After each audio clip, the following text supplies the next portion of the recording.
ప్రతిష్ఠిత ప్రక్షాళన పండుగల్లో 5వ దినములోనికి మనం రావడానికి ప్రభు మనకు సహాయం చేశారు. రాత్రి దేవుని సన్నిధిని ప్రేమించి చేరి కూడి వచ్చినటువంటి దేవుని పిల్లలైనటువంటి మీ అందరిని బట్టి నేను ప్రభువును స్తుతిస్తున్నాను. మీ అందరికీ ప్రభు అయినటువంటి యేసయ్య నామములో వందనాలు తెలియజేస్తాను. వెనకాల ఉన్న వాళ్ళకి, ముందున్న వాళ్ళకి, మధ్యలో ఉన్న వాళ్ళకి అందరికీ వందనాలు. యేసయ్యకు స్తోత్రాలు. హల్లెలూయా. దయచేసి మీరు ఎక్కడెక్కడో ఉండొద్దని మనం చేస్తా ఉన్నాం. దైవ సన్నిధిలోనికి ఆల్రెడీ వచ్చేసాం. మనం ఇంకా వచ్చేసినటువంటి తర్వాత ఇంకా దేనిని గురించి కూడా మనము ఆలోచించక మన హృదయం అంతా మరి దుప్పి నీటి వాగుల కొరకు ఎలా ఆశపడతాదో అలాగున దేవుని వాక్కు కొరకు, దేవుని మాట కొరకు మనమందరం ఆశ కలిగి ఉంటే ఆశ కలిగిన ప్రతి ప్రాణాన్ని దేవుడు తప్పకుండా తృప్తి పరుస్తారు. ఆమేన్ చెప్పండి. హల్లెలూయా. దేవుడు తన కృప చేత మరి యొక్క మొదటి వారంలో, ఈ కూడికల మొదటి వారంలో 2 దినాలు ఈ కూడికల ఉద్దేశాల గురించి మనం ధ్యానం చేశాం. ఆ తదుపరి నుండి దేవుడు మనకి ఇచ్చినటువంటి ఒక శ్రేష్టమైనటువంటి సందేశం ఏమిటి అని అంటే విజయానికి 7 అడుగులు. గడిచినటువంటి మరి దినములలో మనం ఆల్రెడీ ఎన్ని అడుగుల గురించి మనం ధ్యానం చేస్తూ వచ్చాం? 3 అడుగులు మనము ఆలోచన చేసాం. ఇప్పుడు ఎన్ని అడుగు వేయాలి? కొంతమంది 3 అడుగులు వేసి ఈరోజు మళ్ళీ తర్వాత వేస్తామండి, మధ్యలో కొంచెం గ్యాప్ తీసుకుంటామని అన్నట్లుగా నాకు కనిపిస్తా ఉన్నారు. ఫస్ట్ రోజేమో ఒక అడుగు వేసి మళ్ళా 2వ అడుగులో కొంతమంది ఆగారు. అలాగేస్తే కుదరదట. 7 అడుగులు కాబట్టి చక్కగా క్రమంగా వేస్తే విజయం తప్పకుండా ఎవరు సొంతం అవుతుంది? మన సొంతం అవుతుంది. కాబట్టి ఆ క్రమశిక్షణ, ఆ పద్ధతి, ఆ ఆసక్తి మనం అందరం కలిగి ఉంటే చాలా బాగుంటుంది. నేరుగా వాక్యంలోనికి మనం వెళదాం. దినవృత్తాంతముల 2వ గ్రంథం, 20వ అధ్యాయం. ఈరోజు మనము 4వ విషయాన్ని మనం ధ్యానం చేస్తా ఉన్నాం. దినవృత్తాంతం 2వ గ్రంథం 20వ అధ్యాయము. అందులో మీరు చదవలసినటువంటి వాక్య భాగం 11వ వచనం. మేము స్వతంత్రించుకొనవలెనని నీవు మాకిచ్చిన నీ స్వాస్యములో నుండి మమ్మును తోలివేయుటకై వారు బయలుదేరి వచ్చి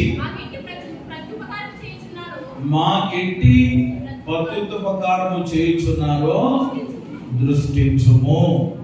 మనము ఇక్కడ ఈ మాటను గనక జాగ్రత్తగా మనం పరిశీలన చేసుకున్నట్లయితే ఈ 11వ వచనాన్ని బట్టి, ఈ 11వ వచనములో ఉన్నటువంటి మాటను మనం ఆధారంగా చేసుకుని వాళ్ళ మీదకి శత్రువులు దొమ్మిగా వచ్చినప్పుడు, వాళ్ళు అపజయాన్ని పాలవుతూ ఉన్నప్పుడు, వాళ్ళు యెహోషువాపాతు రాజే కానివ్వండి, యూదా ప్రజలే కానివ్వండి, వాళ్ళు ఎవరి విజయాన్ని పొందుకోవడానికి వేసినటువంటి అడుగుల్లో 4వ అడుగు ఈ 11వ వచనాన్ని బట్టి మనం అర్థం చేసుకోవచ్చు.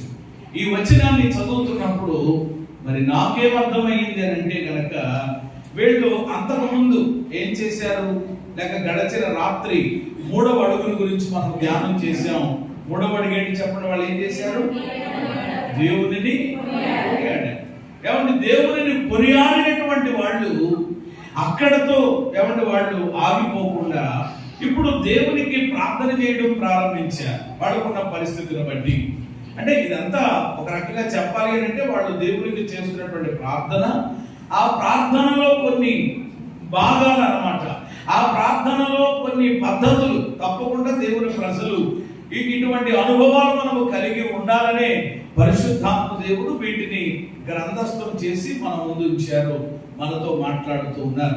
ఈ 11వ వచనాన్ని బట్టి మనం ఏమర్థం చేసుకోవాలంటే, వారు ఎలాగ దేవుని సన్నిధిలో ఏమండి ప్రార్థన చేస్తూ ఉన్నారు అని అంటే, వాగ్దానములను ఎత్తి వారు ప్రార్థిస్తున్నారు. హల్లెలూయా. ఎలా ప్రార్థన చేస్తున్నారు? అంటే ఈ వీళ్ళు పొందుకున్నటువంటి ఈ విజయానికి గల కారణం, లేక వీళ్ళు సొంతం చేసుకున్నటువంటి విజయానికి వీళ్ళు వేసినటువంటి 4వ అడుగు ఏమిటి అని అంటే గనక వాగ్దానములను ఎత్తి ప్రార్థించుట. దేవునికి స్తోత్రం కలుగునుగా. చెప్పండి మీ నోటితో అమ్మ ఎలా ప్రార్థన చేయంట. అదే మనం వేసేటువంటి ఒక అడుగు, మనం వేయాల్సినటువంటి అడుగు. ఆ 11వ వచనంలో మరొకసారి మీరు మనసు పెట్టి చదివితే వాళ్ళు ఏమంటున్నారు? మేము స్వతంత్రించుకొనవలెనని నీవు మాకిచ్చిన నీ స్వాస్థ్యములో నుండి మమ్మను తోలివేయుటకై వారు బయలుదేరి వచ్చి మాకింటి ప్రత్యుపకారం చేయుచున్నారు. దయచేసి దేవా దృష్టించుము. ఎవరి వీళ్ళు దేవుని యొక్క సన్నిధిలో వాళ్ళ ప్రార్థన చేస్తున్నటువంటి విధానం, వాళ్ళ ప్రార్థన చేస్తున్నటువంటి పద్ధతిని కనుక మీరు గమనించినట్లయితే, వారు దేవుని యొక్క సన్నిధిలో ప్రభువా ఈరోజు మా పరిస్థితి ఈ విధంగా ఉంది, మేము అపజయాల పాలైపోయాం, ఎవరు ఓటమి పాలైపోయాం, మా మీదకి శత్రువులు దొమ్మిగా వచ్చి పడుతుంటున్నారు, అయితే విడిపించేటువంటి దేవుడు నీవు ఉన్నావు. ఆల్రెడీ మా పితరులైనటువంటి వారిని అనగా ఇశ్రాయేలీలను దేవుడు ఎక్కడ నుండి విడిపించుకు తీసుకొచ్చాడు? ఐగుప్తు చెర. అంటే వాటిని కూడా వాళ్ళు జ్ఞాపకం చేసుకుంటూ ఏమంటే ఆ వాగ్దానములను వారు ఎత్తి దేవుని యొక్క సన్నిధిలో ప్రార్థించే వారిగా ఉన్నారు. ఈరోజు మన విశ్వాస జీవితంలో కూడా మన ఆధ్యాత్మిక ఏమంటే ప్రయాణంలో మనకు ఎదురయ్యేటువంటి పోరాటాల్లో మనము కూడా విజయాన్ని మనము ఏమంటే కైవసం చేసుకోవాలి, విజయాన్ని మనము సొంతం చేసుకోవాలి అని అంటే ఖచ్చితంగా దేవుని ప్రజలమైనటువంటి మనము దేవుని ఎదుట ఎలా మనం ప్రార్థన చేయాలి చెప్పండి? వాగ్దానములను ఎత్తి ప్రార్థించి అనుభవము కలిగి మనం ఉండాలి. హల్లెలూయా. మరి ఏ వ్యక్తి ప్రార్థన చేయాలి? ఎందుకు వాగ్దానాలు ఎత్తి ప్రార్థన చేయాలి అనే సందేహం మీకు కలగవచ్చు. ఎవరి ఎందుకు వాగ్దానములను మనం ఎత్తి ఎవరి దేవుని యొక్క సన్నిధిలో ప్రార్థన చేయాలి అని అంటే కనుక ఎవరు మనం ఆరాధించేటువంటి దేవుడు వాగ్దానాలు చేసే దేవుడు అని మనకు తెలుసు. అంత మాత్రమే కాదు, వాగ్దానము చేసినటువంటి వాడు కూడా ఎవరు చెప్పండి? నమ్మదగిన వాడు. ఆల్రెడీ ఆయన చేసినటువంటి వాగ్దానాలన్నీ పరిశుద్ధ గ్రంథంలో మీరు చూసుకున్నట్లయితే అటు పాత నిబంధనలో కానీ ఇటు నూతన నిబంధనలో కానీ వేలకు పైగా వాగ్దానాలు ఉన్నాయి. ఆ వాగ్దానాలన్నీ కూడా చెప్పండి దేవుడు నెరవేర్చాడా లేదా? నెరవేర్చాడు. ఎందుకు అని అంటే ఆయన ఎవరు చెప్పండి? మాట తప్పని వాడు. ఆయన ఎవరు?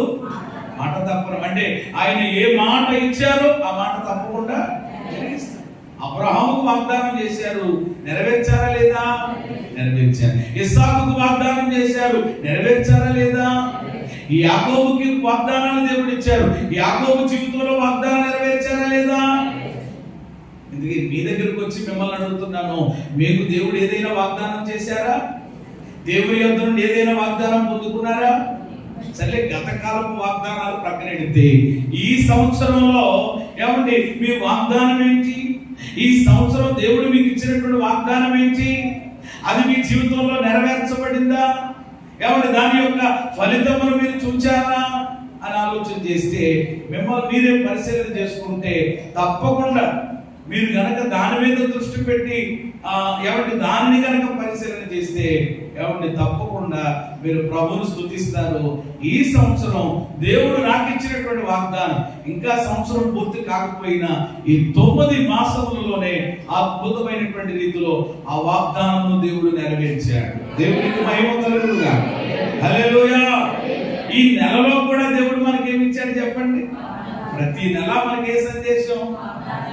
ఏమండి ఆ వాగ్దానం ఏమండి తప్పకుండా ఈ నెలలో దేవుడు ఇచ్చిన వాగ్దానం కూడా ఏమండి కుటుంబ పరంగానే కావండి, సేవా పరంగానే కానివ్వండి, ఏమండి పరిచర్య విషయంలోనే కానివ్వండి, ఈ నెల దేవుడు ఇచ్చినటువంటి వాగ్దానము నా జీవితంలో, నా కుటుంబంలో, ఈ పరిచర్యలో ఆయన ఏమండి ఇప్పటికే ఏమండి సగం దినములు ఏమండి అయ్యి ఉండగా అద్భుతమైనటువంటి రీతిలో ఆ వాగ్దానమును ఆయన నెరవేర్చుకున్నారు. దేవునికి మహిమ కలుగునుగా. మీ సంగతి మీరే చెప్పుకోవాలి. ఇక మీరు మీ అంతటా మీరే మీరు కూడా చెప్పొచ్చు, అవునండి పాస్టర్ గారు నిజమేనండి. అవును, ఎందుకు అని అంటే ఎవరు ఆయన అబద్ధమాడుటకు ఎవరు కాదు మనిషి అయితే మనిషి అయితే ఎవరిని గంటకొక ఎవరి మాట ఎవరిని తిప్పేసేటువంటి పరిస్థితి ఉండొచ్చు. ఎవరిని నేను మరి అనలేదని పంపొచ్చు, లేకపోతే ఎవరిని నేను అలా అనలేదండి అని చెప్పి ఇది అవ్వచ్చు. కానీ దేవుడు అలాంటి వాడు కాదు. ఈ వాగ్దానం చేశాడు, ఆ వాగ్దానం దేవుడు తప్పకుండా నెరవేర్చుతాడు. పరిశుద్ధ గ్రంథంలో ఎన్నో వాగ్దానాలు ఎవరి దేవుడు రాసి పెట్టి ఉంచాడు. తెలుసు కదా మనకి చాలా వాగ్దానాలు. టక్కగా మీకు తెలిసినటువంటి వాగ్దానాలు ఎవరి మీ హృదయంలో ఉన్న వాగ్దానాలు ఏమైనా ఉంటే మీరు దయచేసి టక్కగా మాట్లాడే ప్రయత్నం చేయండి త్వరగా. దేనికి సంబంధమైనప్పటికీ అది ఇదే నేను అడగట్లేదు, టోటల్గా అడుగుతున్నాను. మీకు తెలిసిన వాగ్దానాలు ఏమైనా ఉంటే 2-3 మాటలు చెప్పండి మీ నోటితోటి. ఎవరో చెప్పారు, భయపడకము నేను నీకు. Very good. ఇంకా నిన్ను స్వస్థపరిచే హోమని నేను అన్నారు ఎవరు. వెరీ గుడ్, మంచిది. ఇంకా అలాగా. మరి ఈ ప్రక్కన ఉన్నటువంటి వాళ్ళు ఎవరు మాట్లాడరా? అంటే మీకు వాగ్దానాలు లేవా? సరేలే. ఏమన్నా వెనకాల ఉన్న వాళ్ళు మరి మా బ్రదర్స్ పరిస్థితి ఏంటి ఆలోచించండి. అందుకని చూసారు, ఈ 2-3 మాటలు చెప్పారు మీరు. ఏమన్నా 2-3 విషయాలు చెప్పారు. అంతేనా బైబిల్లో వాగ్దానాలు ఉంటా? మాట్లాడరేమ్మా, ఇంకా ఉన్నాయి. మరి ఇంకా ఉండి కూడా వాటిని వెంటనే ఒక చిన్న ప్రశ్న అడిగినప్పుడు వెంటనే దానికి సమాధానం చెప్పడానికి మీరు తొడుక్కుంటూ ఏమండి అలాగా మీరు ఏమండి చూస్తూ ఉండిపోయారు అని అంటే కనుక ఏమండి ఆ వాగ్దానాలని మీరేం చేయలేదన్నమాట. పూర్తిగా బాగా కంఠస్థం చేయలేదు, చదవలేదు. ఏమంటే పరిశుద్ధ గ్రంథంలో ఉన్నటువంటి అనేక వాగ్దానాలు ఎక్కడ ఉండిపోవాలి అని అంటే కనుక మన హృదయంలో చెప్పండి ఏమైపోవాలి, ఫిట్ అయిపోవాలన్నమాట. అలా సందర్భం వచ్చినప్పుడు వెంటనే ఎత్తుపట్టాలి. ఆపద వచ్చింది వెంటనే ఏమంటే ఆ కష్టం వచ్చింది, ఆ కష్టంలో బయటికి రావడానికి ఏమంటే ఆ ప్రభువా విడిపించిన ఆయన, ప్రభువా అయ్యా చేయబట్టిన అని ఎలాగైనా ప్రార్థన చేస్తాం. అలా మాత్రమే కాకుండా వెంటనే అప్పుడు ఆ ఆపదలో నుండి ఆ కష్టంలో నుండి బయటికి రావడానికి ప్రభువును మనం ఇలాగ అడగొచ్చు. నీకు సహాయం చేయవాడును నేనే అని చెప్పావు కదా ప్రభువా, నాకు సహాయం చేయండి, నేను నిన్ను తప్పిస్తాను అని చెప్పి వాగ్దానం చేసావు కదయ్యా. ఈ పరిస్థితిలో నుండి నన్ను ఏం చేయండి, తప్పించండి. నేను మిమ్మల్ని రక్షించువాడని నేనే అని చెప్పావు కదా ప్రభువా, ఈ పరిస్థితుల్లో మమ్మల్ని ఏం చేయండి, రక్షించండి అని ఒక్క మాటలో చెప్పాలి అని అంటే మన దైనందిన జీవితంలో ఈ యొక్క ఏమంటే విశ్వాస ఈ ప్రయాణంలో అలా ముందుకు వెళ్తూ ఉంటుంటాడుగా ఎన్నో ఆటుపోట్లు మనకు వస్తాయి, ఎన్నో ఇరుకు ఇబ్బందులు మనకు వస్తాయి, ఎన్నో ప్రతికూలమైన పరిస్థితులు ఉన్నాయి. ఒక్క మాటలో చెప్పాలి అని అంటే మనకు ఏమంటే వచ్చేటువంటి ప్రతి సమస్యకు ప్రతి ఇబ్బందికి కూడా దానికి సంబంధించి పరిశుద్ధ గ్రంథంలో దేవుడు ఏమి రాసి పెట్టి ఉంచాడు అని అంటే. అందుకని అపోస్తలుడైన పౌలు గారు కొరింథీ సంఘంతో మాట్లాడవలసి వచ్చినప్పుడు వాళ్ళతో ఈ మాట చెప్పారు. ఏమనంటే, ప్రియులారా మనకు ఈ వాగ్దానములు ఉన్నవి అని అన్నాడు. హల్లెలూయా. మనకేమున్నాయి? దేవుని ప్రజలుగా దేవుని పిల్లలుగా మనకు వాగ్దానాలు ఉన్నాయి. తెలియట్లేదు ఈరోజు చాలా మంది క్రైస్తవులకి. ఎవరు వాగ్దానాలు పక్కనెట్టి మాకండి వాళ్ళు ఉన్నారండి, మాకేమో ఏళ్ళు ఉన్నారండి, మాకు అది ఉందండి, మాకు ఇది ఉందండి అంటారు. ఈరోజు అసలు మనం దేవుని పిల్లలుగా మన ధైర్యం ఏమిటి అని అంటే కనుక ఒక రకంగా చెప్పాలని అంటే వాగ్దానం. ఎవరిచ్చిన వాగ్దానం? అమ్మిచ్చిన వాగ్దానంగా, దానిచ్చిన వాగ్దానంగా. ఏమంటే భార్య భర్త ఏమంటే వాగ్దానాలు చేసుకుంటారు, కానీ టైం వచ్చినప్పుడు ప్రక్కన పెట్టేస్తారు. మనుషులైతే దేవుడు అలాంటి వాడు కాదు. భూమి ఆకాశములు గతించిన దేవుని మాటలు. కాబట్టి ఎవరు ఆ సమస్యకు తగ్గ ఆ ప్రార్థనలో కూడా కొంతమంది ప్రేయర్ చేస్తారు కానీ, ప్రార్థన చేస్తారు కానీ ఏదో పొడిపొడి మాటలు అలా వల్లించేసి అయిపోద్ది అంతే. కానీ ఆ పరిస్థితిని బట్టి అంటే దేవుని యొక్క వాక్యం మీద మనకు ఆ పట్టు మనకు ఉన్నట్లయితే, ఆ దేవుని వాక్యం పట్ల మనకు ఆ ఆసక్తి మనకు ఉన్నట్లయితే, ఆ వాక్యం నరాల్లో మనకి జీర్ణించిపోయినట్లయితే, ఆ సమస్యను ఉద్దేశించి, ఆ సందర్భాన్ని ఉద్దేశించి, ఆ పరిస్థితిని ఉద్దేశించి వాగ్దానం ఎత్తుపట్టి మనం ఏం చేయగలుగుతాం. బైబిల్లో ఎక్కడైనా చదువుకోండి.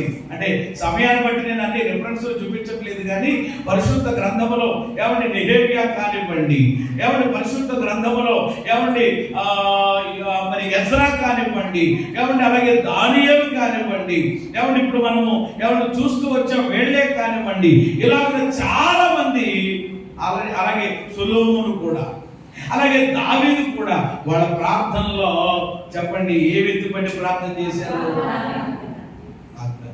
ప్రభువా నువ్వు ఇలా చెప్పావు కదా నాయన, నువ్వు ఇలా చేస్తానన్నావు కదా నాయన. దేవునికి తెలీదా? దేవునికి తెలీదా? ఏమన్నా ఆయన చెప్పి మర్చిపోయేవాడా? మనకులాగా మతి మరుపు దేవునికి ఉందా? మాట్లాడరేమా? లేదు. కానీ ఎందుకని ఏమండి జ్ఞాపకం చేయాలి దేవునికి? దేవుడేది మర్చిపోయేటువంటి వాడు కాదు. అంటే ఆ వాగ్దానాన్ని జ్ఞాపకం చేసుకున్నప్పుడల్లా ఆ వాగ్దానాన్ని ఎత్తుపట్టి ప్రార్థించడం ద్వారా ఏమండి మనలో ఒక రకమైనటువంటి ఆ ధైర్యం వస్తుంది, ఆ బలం వస్తుంది, దేవుని యందు ఒక రకమైనటువంటి విశ్వాసం మనకు కలుగుతుంది.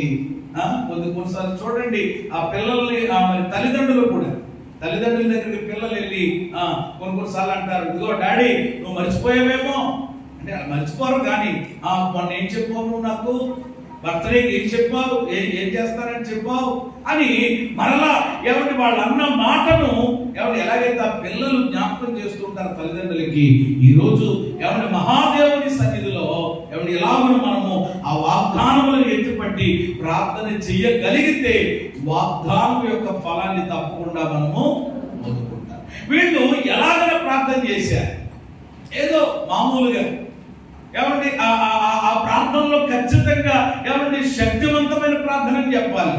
ఆల్రెడీ మూడబడుగా రాత్రి మనం ఆలోచన చేస్తూ కొనియాడారని. నాలుగవదిగా ఇక్కడ మనం చూస్తే వారు వాగ్దానములను ఎత్తి దేవుని సన్నిధిలో ప్రార్థన చేశారు. వాళ్ళు వేసినటువంటి 4వ అడుగు, అందుకనే చెప్పండి వాళ్ళు ఏం పొందుకోగలిగారు? విజయం. మరి ఈరోజు నీ బ్రతుకులు జయాన్ని పొందాలని ఆశ నీకుందా? ఏ విషయాల్లో నీవు అపజయం పాలైపోతున్నావు, ఆ విషయంలో నీవు జయం పొందాలంటే ఇది మొదలుకొని దైవ సన్నిధిలో వాగ్దానములను ఎత్తి ప్రార్థించే ఆ అభిషేకముతో మనము నింపబడుదుము గాక. ఆ 5వ అడుగు దగ్గరికి నేను వస్తా ఉన్నాను. తర్వాత వచ్చిన చదవండి 12వ వచనం. మా దేవా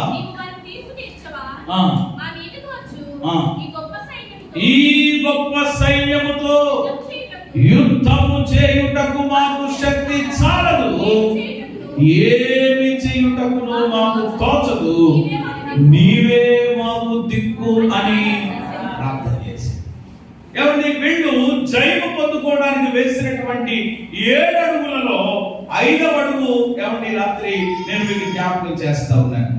వాళ్ళు వేసినటువంటి 5వ అడుగు ఏమిటి? ఈరోజు మనం కూడా అడుగు వేయగలిగితే, అడుగంటే అనుభవం వాళ్ళు కలిగి ఉన్నటువంటి అనుభవమే చెప్పండి మన జీవితాల్లో కూడా కలిగి ఉండాలి. కలిగి ఉంటే జయం పొందుకుంటాం. వాళ్ళేమో మరి చేశారు, వాళ్ళు చేసినవన్నీ శ్రేష్టమైనటువంటివే కదా, వాళ్ళు చేసినవన్నీ కూడా ఆత్మ సంబంధమైనటువంటివే కదా. ఈరోజు అనుభవాలు దేవుని పిల్లలు కలిగి ఉండాలి, కానీ వ్యర్థమైన వేరే అనుభవాలు మనం కలిగి ఉండకూడదు.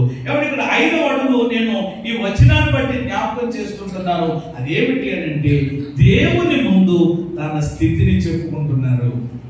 ఎవరి ముందు? దేవుని ముందు. ఏం చెప్పుకుంటున్నారు? వాళ్ళ స్థితి, వాళ్ళు ఏ స్థితిలో ఉన్నారో, వాళ్ళు ఎలాంటి పరిస్థితి కలిగి ఉంటున్నారో దానికి దేవునికి చెప్పుకుంటున్నారు. అదే వాళ్ళు వేసినటువంటి 5వ అడుగు. ఎలా చెప్పుకుంటున్నారో కూడా ఆ మాటల్లో మీరు చదివారు కదా. మా దేవా నీవు వారికి ఆ తీర్పు తెచ్చవా, మా మీదకు వచ్చు ఈ గొప్ప సైన్యముతో యుద్ధము చేయుటకు మాకు. ఇక్కడ 2 మాటల మీద ఆలోచించాలండి. అర్థమవుతున్నాయన్న మాటలు? అర్థమవుతున్నాయన్న వాళ్ళందరూ స్తోత్రం చెప్పండి. అర్థం అవ్వలేదు కదా, మీరు నిద్రపోవడం లేదు కదా, గమనించండి జాగ్రత్తగా. వీళ్ళు చేస్తున్నటువంటి ప్రార్థనలో లేక వీళ్ళు చేస్తున్నటువంటి ఈ విన్నపంలో వాళ్ళు ఏమని వాళ్ళ స్థితి చెప్పుకుంటున్నారు? పిల్లలు సైలెంట్ గా ఉంటారు. ఏమని వాళ్ళ స్థితిని దేవునికి తెలియజేసుకుంటున్నారు అని అంటే ఇక్కడ 2 పదాలు ఉపయోగించారు. వాళ్ళు ఏమిటంటే మొదటి మాట మాకు శక్తి చాలదు అన్నారు. వాళ్ళకి ఏం చాలదట? ఆ శక్తి చాలదు నాయన. ఒప్పుకుంటున్నారు అనమాట దేవుని ముందు. ఆలోచించాలి జాగ్రత్తగా దేవుని వాక్యాన్ని మీరు. ఒకటి మాకు శక్తి చాలదు అన్నారు, రెండవది మాకు ఏమీ తోచదు అన్నారు. ఒకటి, మాకు ఏం చాలదు? ఎందుకు శక్తి చాలదు? దేనికి శక్తి చాలదు? అయ్యో, అక్కడ ఉన్నటువంటి ఆ మాట అర్థమవుతుంది కదా, మీరు ఏం ఆలోచిస్తున్నారు? నేను చెప్పాను కదా, ఎవరి జాగ్రత్త, దేవుని యొక్క వాక్యాన్ని మీరు ఆలోచిస్తూ ఉండాలి. దయచేసి ఏమనాలన్నా ఇదొకటి ఏమన్నా అడ్డం వచ్చేసింది. శాంతిరాజు మమ్మల్ని ఎలాగున్నా పెట్టులో పెట్టి బంధిస్తున్నాడు. దేవునికి స్తోత్రం కలుగును కాదు. లేకపోతే ఉండేటువంటి పరిస్థితి మీది. ఆలోచన చేయండి ప్రియమైన దేవుని బిడ్డలారా. ఎవరి వీళ్ళు ఇక్కడ దేవునితో వాళ్ళు చెప్తున్నటువంటి ఎవరి యొక్క మాటలు మాకు శక్తి చాలదు అనడానికి ఎందుకొరకు వాళ్ళ శక్తి చాలదు అని అంటే, వాళ్ళ మీదకి వచ్చినటువంటి శత్రువులు అలాంటి 3 దేశాలు అండి. ఎవరి 3 బస్తాలు మీ నెత్తి మీద పెడితే ఎలా ఉంటుంది మీ పరిస్థితి? ఆలోచించి ఒక బస్తాకే చెప్పండి ఏమైపోతాం మనం? అయ్యి బాబాయ్, నేనా అసలు నేను అని 50 కేజీల బస్తా ఒక వ్యక్తి నెత్తి మీద పెట్టుకోవాలంటే అది స్త్రీలైనా పురుషులైనా చాలా ఇది.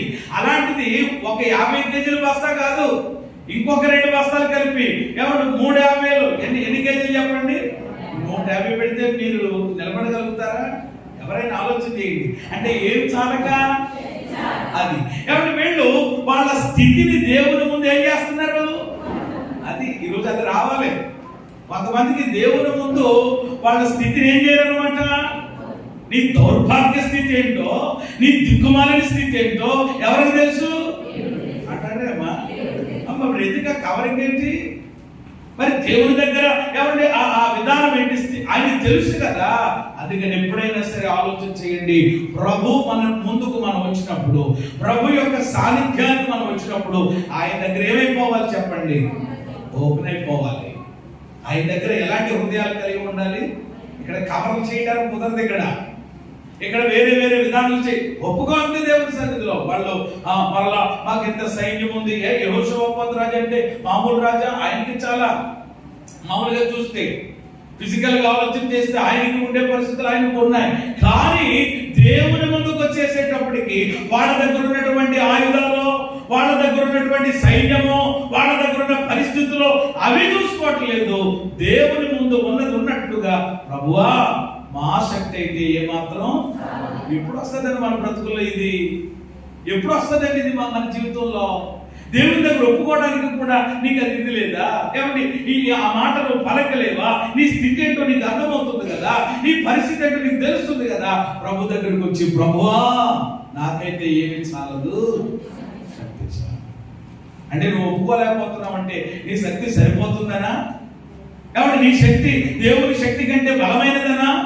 మాట్లాడే కాదు కదా. మరి అలాంటప్పుడు ఎందుకు ఓపెన్ అవ్వలేకపోతున్నావు?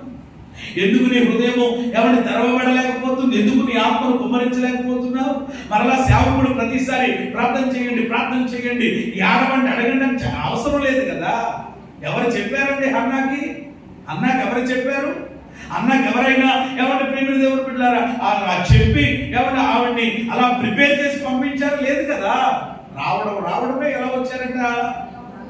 ఎలా వచ్చిందంట? ఆమె దుఃఖంతో వచ్చింది, వేదనతో వచ్చింది. నీ సేవకు రాలైనటువంటి నన్ను మరువక అయ్యా, ఒక్కసారి నా నింద, నా శ్రమ, నా బాధ, నా మీదకి వచ్చినటువంటి అవమానం చూడయ్యా అని తన స్థితిని దేవుడి ముందు ఏం చేసింది? చెప్పుకున్న కనుక దేవుడు అద్భుతం చేశాడు. హల్లెలూయా. అది రావట్లేదు ఈరోజు చాలా మంది బ్రతుకులకి. వస్తున్నారు, వచ్చినట్లుగా పోతున్నారు అంతే. అలా ఎక్కడ మళ్ళీ గట్టిగా ప్రార్థన చేసుకుంటే ఈ పక్కన ఉన్నవాడికి మళ్ళీ శివులో పడిపోద్దేమో. ఏమన్నా దారుణం అండి నిజంగా. వాళ్ళెవరి శివులో పడితే నీకేంటి? నువ్వు ఎక్కడికి వచ్చావు? రావాల్సిన ఆయన దగ్గరకు వచ్చావు.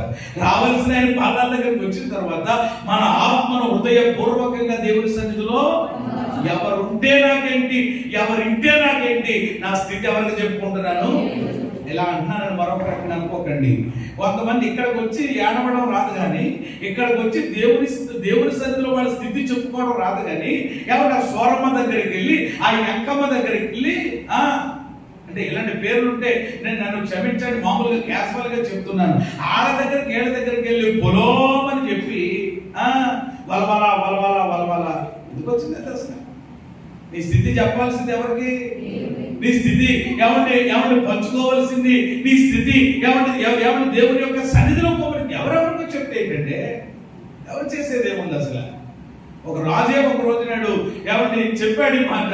ఏమంటే ఆ భయంకరమైన కరువు ఆ దేశంలో వచ్చినప్పుడు ఒక స్త్రీ అంటుందంట, అయ్యారు రాజుగారు దయచేసి మీరు మాకు అంటే ఏం చెప్పాడైనా, దేవుడే చెయ్యని ఎడల నేను ఏమాత్రం సహాయము చూసారా. కాబట్టి దేవుడు సహాయం చేయ. అందుకని ఎప్పుడు నేను ఈ మాట చెప్తాను, ఆళ్ళేళ్ళ దగ్గరికి వెళ్ళి అడుక్కోకండి దయచేసి. ఆళ్ళేళ్ళ దగ్గరికి వెళ్ళి భేదాలు ఆపకండి. ఆళ్ళేళ్ళ దగ్గరికి వెళ్ళి బతుకెలాగైపోయి జీవితం ఎలాగైపోయిందని చెప్పి లేనిపోని ఏడుపు, అదేదో అంటారు దానికి ఆ పేరు నాకు రావడం లేదు. ఏమంటే అలాంటి రాగాలు తీకండి ఎక్కడ కూడా. ఏమంటే ప్రేమ దేవుని బిడ్డలారా, మన స్థితి చెప్పుకుంటే ఎక్కడ చెప్పుకోవాలి? దేవుని ముందు చెప్పుకోవాలి. రెండవదిగా చెప్పుకోవాల్సి వస్తే ఎవరితో చెప్పుకోవాలి? దైవ సేవకులతో చెప్పుకోవాలి. అంటే పాస్టర్ గారు నేను ఎందుకనంటే మేము మీ కొరకు ఏం చేస్తాం, డబ్బు బయలుదేరాం కదా, మా పని అది కాదు కదా. కొంతమందికి మాతో కూడా చెప్పుకోవడానికి చాలా ఇది, అదేంటో మరి తెలియదు. ఏమంటే ఒక విషయం చెప్పను, నువ్వు చెప్పినా చెప్పకపోయినా కానీ అది ఖచ్చితంగా దేవుడు ఏం చేస్తాడు, బయలుపరుస్తాడు. నువ్వే వచ్చి ఇక్కడ దాకా వచ్చేసిన తర్వాత అయినా అప్పుడు ప్రార్థన చేయండి అని చెప్పి అని అంటారు. నేను అంటాను, ఈ పీక దాకా వచ్చే ముందే చెప్పుకున్నా మీ కొరకు ప్రార్థన చేద్దాం, ఏదో ఒక వాక్యానుసారమైన సలహా ఇద్దాం. దేవునికి స్తోత్రం కలిగింది. అప్పుడు చెప్పరండి చాలా మంది. మళ్ళీ ఇంకో గారికి చెప్తే, మళ్ళీ అమ్మగారికి చెప్తే ఏం పంపలు అంటుకుంటాయి. చెప్పే వాళ్ళు చెప్తే అంటుకుంటాయి. ఇవి అంటుగా వారుతాం అంతే. ప్రార్థన చేయడమో ఒక మంచి సలహా ఇవ్వడమో చేస్తాం దైవ సేవకులుగా. అంతేగా అంత అయిపోయిన తర్వాత ఇంకేమి ఇస్తాం ఇంకా, అంతే కదండి. ఇంకా చివరికి వచ్చేసిన తర్వాత ఇంకేంటి ఇంకా మరి ఏం చేస్తాం? ప్రార్థన చేద్దామమ్మా, తీసుకెళ్ళండి. మరి ఇక్కడ ఉండి మరి దేవుని సన్నిధిలో మరి రేపు మంగళవారం కూడా ప్రార్థన చేస్తాం, ఆధారం ప్రార్థన చేయించడమే తప్ప ఎవరు ముందంతా దాచేస్తారంటే కొంతమంది, చాలా మంది. కాబట్టి అది ఏమాత్రం కూడా సరైనటువంటి విధానం కాదు. వీళ్ళు ఎవరు వేసినటువంటి ఒక అద్భుతమైనటువంటి అడుగు ఏంటంటే వాళ్ళ స్థితి దేవుని ముందు. ఆ మాటలు బాగున్నాయండి, నిజంగా నన్ను నచ్చిందండి నాకు. వాళ్ళు అంటున్నారు, దేవా ఇంత గొప్ప సైన్యముతో ఏం చేయడానికి మాకైతే ఏం సరిపోదు, శక్తి చాలదు. రెండు మాకేమీ తొయ్యడం లేదు ప్రభా, మాకేం తొయ్యట్లేదు నాయన, మాకు ఎటువంటి ఆలోచన రావట్లేదు ప్రభా, మాకు ఎటువంటి రావడం లేదు నాయన. అంటే ఈ రెండు మాటలు బట్టి మీకు ఏమర్థమైంది ఇప్పుడు? అంటే వాళ్ళు దేవుని ముందు తన స్థితి చెప్పుకుంటున్నారు అని అంటే దీన్ని బట్టి ఏమర్థమైంది అనమాట?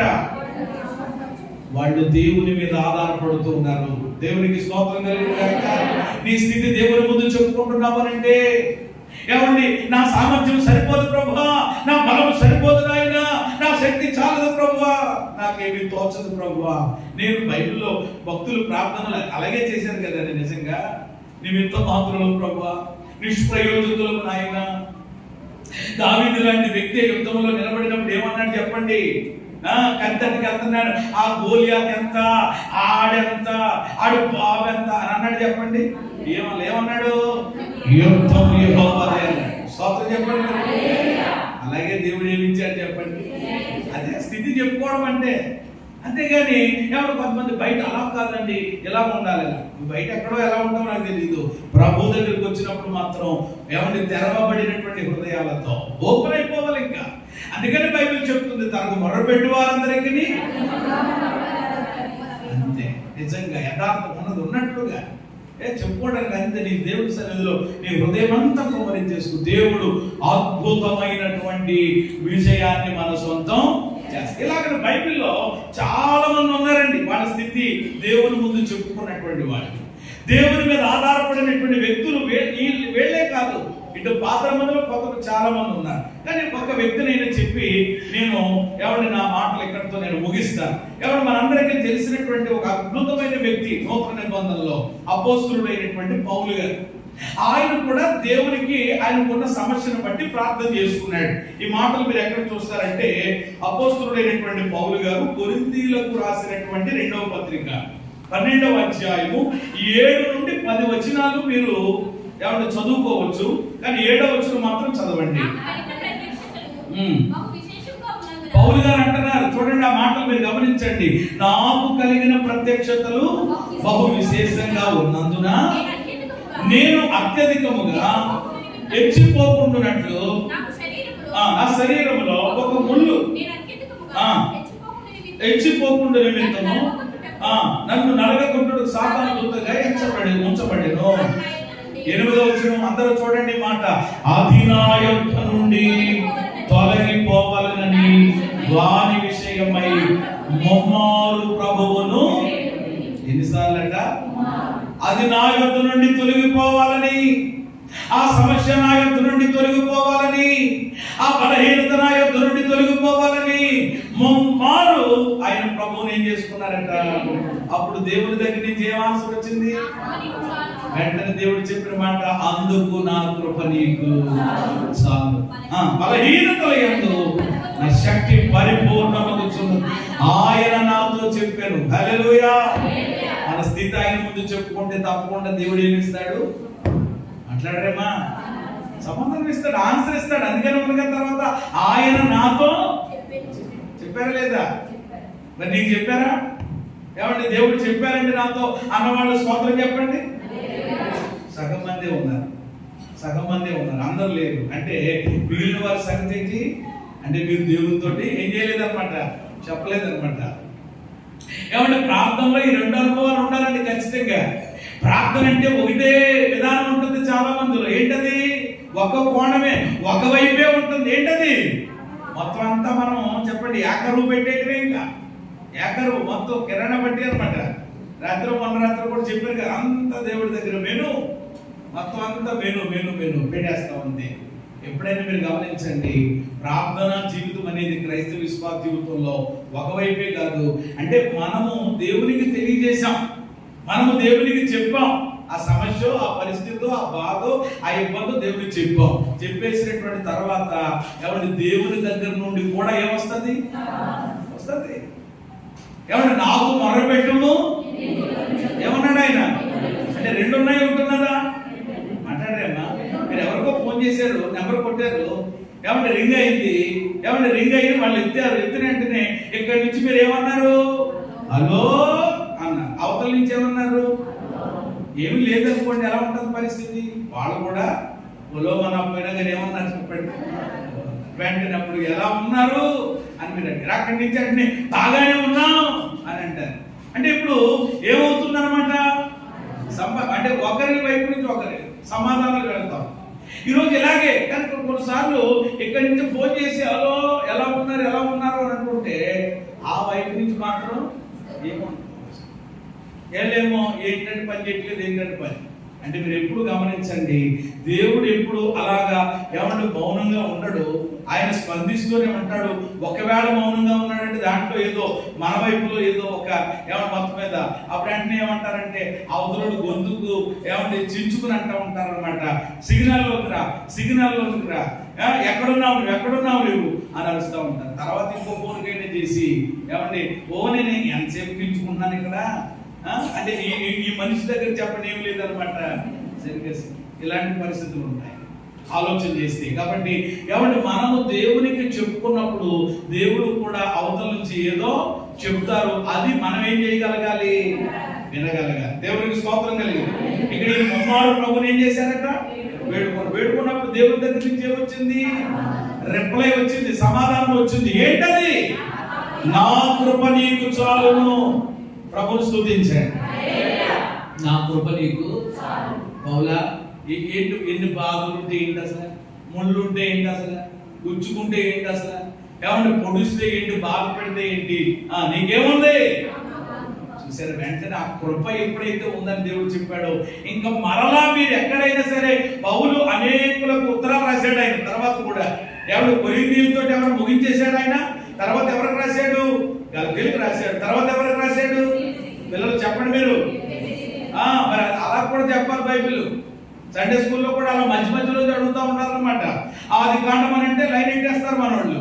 అలా కాదు, కీర్తన నుండి చెప్పు ఏమండి మధ్య మధ్యలో వచ్చి అప్పుడు మొత్తం అంతా వచ్చేస్తుంది అనమాట. తర్వాత గలతీయులకు రాశాడు. తర్వాత ఏమండి ఇంకా ఏమంటే కొలసీలకు, ఎఫెసీలకు, ఫిలిప్పీలకు, వీళ్ళందరికీ రాశాడు. ఎక్కడైనా దీని గురించి మాట్లాడినట్లుగా మీరు చదివారా? దేని గురించి? ముళ్ళు గురించి. ఏమంటే మళ్ళా ఈ ప్రార్థన చేశాడా? మళ్ళా దేవుడు అంటే ఇంకా అసలు అడగలేదు. ఎందుకని? ఆన్సర్ వచ్చేసింది. ప్రభు స్తోత్రం చెప్పండి. మా దేవుని దగ్గర నుంచి ఏమొచ్చింది? ఇక సమాధానం వచ్చినప్పుడు మరలా దాని గురించి ఆయన ఏంటా సమాధానం అంటే నా కృప నీకు. నేను తర్వాత 10వ వచనం కూడా చాలా బాగుంటుంది. నేను ఎప్పుడు బలహీనను అప్పుడే బలవంతుడు కనుక క్రీస్తు నిమిత్తం కలిగిన బలహీనతల్లో, నిందల్లో, ఇబ్బందుల్లో, హింసలో, ఉపద్రవంలో నేను సంతోషించుచున్నాను. ఏం చేస్తున్నాడట? ఎన్నట్లో సంతోషించాడో మీరు అండర్లైన్ చేసుకుని లైన్లో పెట్టుకుని వాటిని మీరు చూసుకోండి. అన్ని విషయాల్లో ఆయన సంతోషించాడే తప్ప ఇంకా మరలా ఎప్పుడు ఆయన దాని గురించి ఏం చేయలేదు చెప్పండి, బాధపడలేదు. కాబట్టి ఈరోజు సుప్రీమైన దేవుని బిడ్డలారా, యెహోషువ రాజు ఆ రాజ్యంలో ఉన్నటువంటి యూదా ప్రజలు గొప్ప జయాన్ని సొంతం చేసుకున్నారు. వారు విజయాన్ని పొందుకోవడానికి వాళ్ళు వేసినటువంటి విజయానికి 7 అడుగులు మనం ధ్యానం చేస్తున్నాం. మొదటి అడుగు చెప్తారా? వెనకాల ఉన్నవాడు మాట్లాడండి దయచేసి, ముందున్న వాళ్ళే కాదు. విజయానికి 7 అడుగులో మొదటి అడుగు చెప్పండి. దేవుని దగ్గర విచారించడానికి ఏమి నిలుపుకున్నారు? అందరికి మనసు ఉండాలా. మనసు లేకపోతే ఎవరు ఏం చేయలేదు, దేవుడు కూడా ఏం చేయలేడు. ఏమండి, దేవుడు కూడా ఆయన చేయాలన్నా ముందు మనం నిలుపుకోవాలి. అది వేశారు మొదటి అడుగు వాళ్ళు. రెండవ అడుగు ఏమిటి అని అంటే విచారించడానికి మనసు నిలుపుకోవడమే కాదు, అది కూడా మనం ఎలాగా ఉందామనంటే ఉపవాసం ఉండి దేవుని సన్నిధిలో విచారణ చేద్దాం అనే మంచి ఆలోచనతో వాళ్ళు రెండవ అడుగు వేశారు. మూడవ అడుగు ఏమిటి? వాళ్ళ దేవుని కొనియాడారు. వాళ్ళ సమస్యలన్నీ ఏకరువు పెట్టలేదు, దేవుని దగ్గర ఉన్నాయి. దేవుడు ఎలాగైతే తీరుస్తాడు. కానీ ముందు దేవుణ్ణి గణపరిచారు, దేవుని కొనియాడారు, పొగిడారు. ఏమంటే తర్వాత వాళ్ళు వేసిన 4వ అడుగు వాగ్దానములను ఎత్తి ప్రార్థించారు. అంటే గడిచిన దినాల్లో దేవుడు వాళ్ళతో చెప్పిన లేక దేవుడు చేసిన కార్యాలు ఉన్నాయి, అవన్నీ వాగ్దానాల రూపంలో వాటిని ఎత్తి ప్రార్థించారు. 5వ అడుగు ఏమిటి అని అంటే దేవుని ముందు తన స్థితి చెప్పుకున్నారు. దేవుని ముందు వాళ్ళ స్థితి, వాళ్ళ పరిస్థితి గురించి చెప్పారు. ఆ మాటల్లోనే మనకు అర్థమైపోయింది, ప్రభువా ఎంత గొప్ప సైన్యం మా మీదకి వచ్చి పడితే మేమేం చేయగలుగుతామయ్యా? మాకైతే ఏం చాలడం లేదు. ఎప్పుడైనా నువ్వు చెప్పావు దేవుడితో, నిజమే కదా. కొన్నిసార్లు మన మీదకి వచ్చే సమస్యలు అలాగే ఉంటాయండి. కొన్నిసార్లు మన మీదకి వచ్చేటువంటి ఇబ్బందులు అలాగే ఉంటాయి. ఏమంటే ఏం చేయాలో ఆ టైంలో మనకు తొయ్యదు, అర్థం కాదనమాట. మన సామర్థ్యం సరిపోదు, మన శక్తి సరిపోదు. ఎంతమందిని ఆలోచన చేద్దామన్నా కుదరదు. ఇక ఎంతమందికి ఫోన్లు వాడదామన్నా కుదరదు. ఒకవేళ ఫోన్లు చేసినా వాళ్ళకు కూడా ఏదో చెప్పొచ్చు. కానీ అలాంటి టైంలో కూడా మన స్థితి ఎవరి ముందు ఉంచాలి అని అంటే కనుక మనుషుల ముందు కాదు, ఎవరి ముందు ఉంచాలి. అది అందుకని వచ్చి వాళ్ళ దేవుడితో చెప్పారు, మాకు శక్తి చాలదు, మాకు ఏమీ తోచదు అని నీవే మాకు. మూడవది ఇంకా అద్భుతం అనమాట. ఈ 3 మాటలు మనసులో పెట్టండి దయచేసి.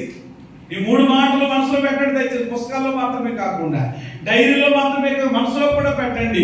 ఎప్పుడైనా మీకు మరి కష్టం, ఇబ్బంది అంటే చాలా ప్రతికూలమైనటువంటి పరిస్థితి, ఏం చేయాలో తెలియని పరిస్థితి వచ్చినప్పుడు ఇలా అనండి దేవునితోటి, ప్రభువా మాకు శక్తి చాలదు, 2 మాకు ఏమి తోచదు, 3వది నీవే మాకు దిక్కు. ఎవరి దిక్కుగా?